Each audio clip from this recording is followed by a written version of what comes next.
Assalamualaikum warahmatullahi wabarakatuh. Saya Suradi, calon guru penggerak Angkatan 4 Kabupaten Ponorogo.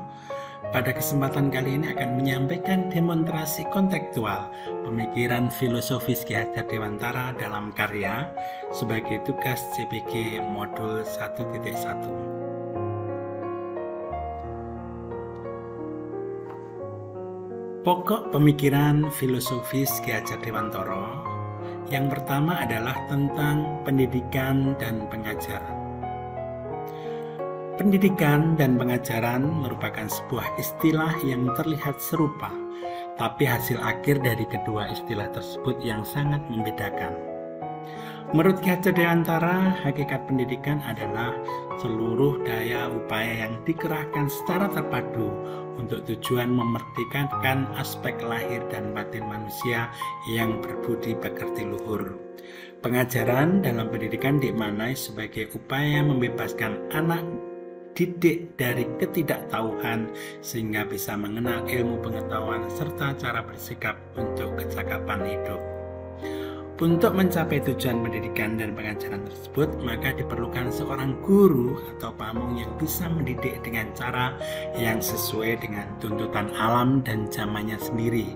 Namun tetap harus waspada terhadap perubahan-perubahan yang terjadi dengan prinsip tidak meninggalkan akar nilai budaya yang hakiki di masyarakat, memanusiakan manusia, dan memperkuat nilai-nilai kemanusiaan.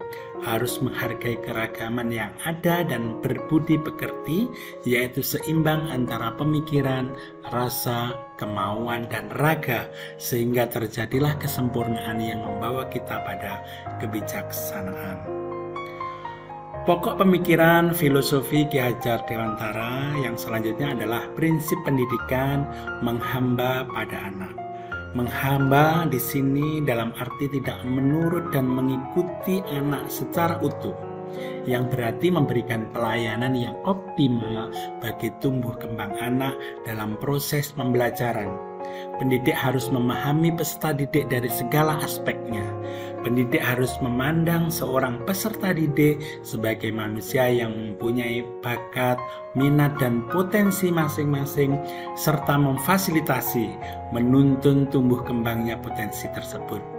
Peserta didik seharusnya dijadikan subjek pendidikan, bukanlah objek pendidikan yang dapat dilakukan sesuai dengan kehendak guru dan hanya memenuhi harapan guru seperti layaknya sekolah gajah, yang mana pelatih hanya butuh gajah bisa berbuat seperti keinginan pelatih.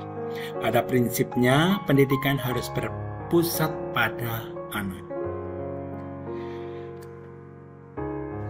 Prinsip menghamba pada anak ini salah satu penerapannya adalah anak-anak diberikan kebebasan berpendapat, berpikir, menunjukkan kemandirian, dan berkarya.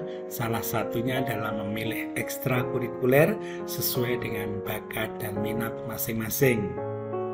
Sekolah berupaya memfasilitasi untuk lebih bisa menggali atau menumbuhkan potensi yang ada pada masing-masing peserta didik, serta menuntun anak sesuai bakat minat yang dimiliki agar lebih terarah. Seperti yang sudah dilaksanakan dan diimplementasikan di sekolah kami dalam membentuk karakter dan budi pekerti, juga keterampilan anak-anak bagaimana bisa mempergunakan perpustakaan, laboratorium TIK, mengikuti ekstrakurikuler yang melatih disiplin, tanggung jawab melalui berbagai kegiatan, PBB, pencaksilat, kesenian, karawitan, reog Ponorogo, kesenian Islami yaitu Habsi, dan juga mengekspresikan diri melalui karya batik sebagai salah satu karya yang ada di Indonesia yang patut dihargai. Di samping itu, anak-anak juga dimotivasi untuk selalu berkarya dan menggali potensi yang ada pada diri anak masing-masing.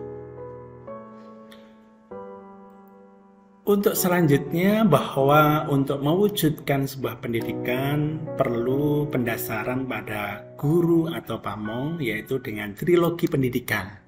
Ing ngarsa sung tulodo, ing madya mangun karsa, tutwuri handayani. dalam melaksanakan pendidikan dan pengajaran sehingga terwujudnya profil pelajar Pancasila melalui Merdeka Belajar. Guru pamong dalam menjalankan tugasnya harus tahu bagaimana cara mengajar, memahami karakter peserta didik, dan mengerti tujuan pembelajaran agar dapat mewujudkan hasil didikan yang berpengetahuan dan berbudi pekerti luhur. Guru harus mampu memberikan contoh, memberi semangat dan motivasi, serta mendorong agar terwujudnya pembelajaran yang aktif, kreatif, inovatif, menyenangkan, dan berpihak pada peserta didik. Di samping itu, untuk mewujudkan sebuah pendidikan perlu adanya kerjasama yang mana dalam pokok pemikiran filosofi Ki Hajar Dewantara adanya tripusat pendidikan, yaitu pendidikan menjadi tanggung jawab keluarga, tanggung jawab sekolah, dan tanggung jawab masyarakat. Ketika pusat pendidikan tersebut sama-sama memegang peranan penting dalam keberhasilan pendidikan, dan pada dasarnya semua saling berkaitan dan bersinergi, ketikanya secara tidak langsung ada hubungan erat dalam praktek pendidikan. Kaitan ketiganya dapat dilihat dari yang pertama, orang tua berkewajiban mendidik anak sebagai pondasi awal untuk membentuk budi pekerti dan pengetahuan dasar. Sekolah memberikan pelayanan pendidikan dan pengajaran untuk ikut membangun karakter dan tempat belajar berbagai ilmu pengetahuan. Yang ketiga, masyarakat akan menjadi fasilitator bagi peserta didik untuk mengaktualisasikan keterampilannya.